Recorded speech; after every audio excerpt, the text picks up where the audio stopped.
Mheshimiwa Methu, mimi Disemba nilikuwa nyumbani, nimeenda kuona wazazi. Kule Western ni one term. Sasa unajua nyinyi huwa mnaringa ati nyinyi ndio wenye one term.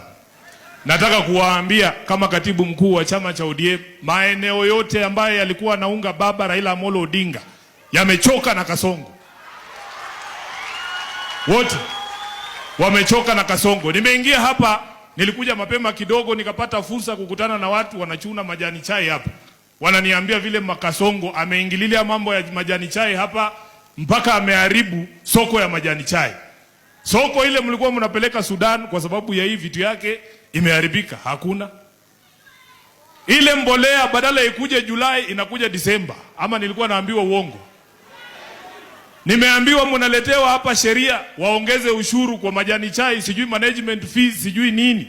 Vitu mingi iongezwe hapo kwa sababu ya kumaliza mkulima mdogo hapa. Na wewe moderator emeritus umetuambia, umetupea challenge hapa kama viongozi. Umesema kwamba sisi kama viongozi lazima tuzungumze kwa niaba ya vijana, kwa niaba ya kina mama, kwa niaba ya wazee, kwa niaba ya mwananchi, mpaka sauti zetu ziweze kusikika. I want to assure you ya kwamba mtu kama Sifuna huyu ukimwambia aongee ni kama kutuma samaki akaogelee. Hiyo ndio kazi yangu. Na nitajificha nyuma yako. Nikisema jina yako kwa bunge usiniruke. Nitasema moderator wa Interfaith Council aliniambia niseme hii mambo, si ndio? Bunge, National Assembly ndio wanatoa pesa kila wakati ya kufanya mass registration ya voters.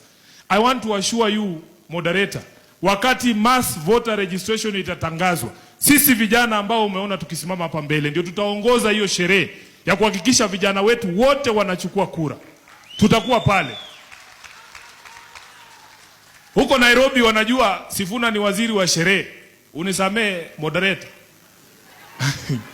Hizo mashini za kuandikisha wananchi vijana tutaingiza kila mahali mpaka huko Quiver. Zitaingia. Hao wanajua Quiver ni wapi.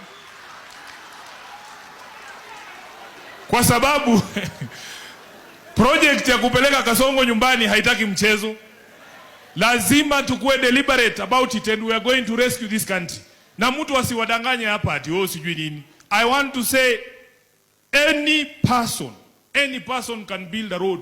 Anybody can build a house. Dictators build roads, dictators build houses. It takes a true patriot with values to build a nation. What we are trying to build is a nation. I'm telling you.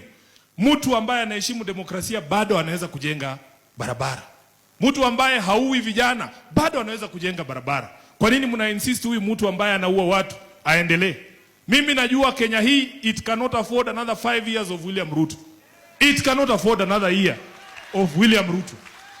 Na nataka nimalizie kwa kusema, kwa sababu mmesikia watu wakisema hapa Sifuna anaelekezewa maneno. Hii vita yote unasikia nikipigwa ndani ya chama cha ODM ni kwa sababu moja tu. Nimesema Ruto one term.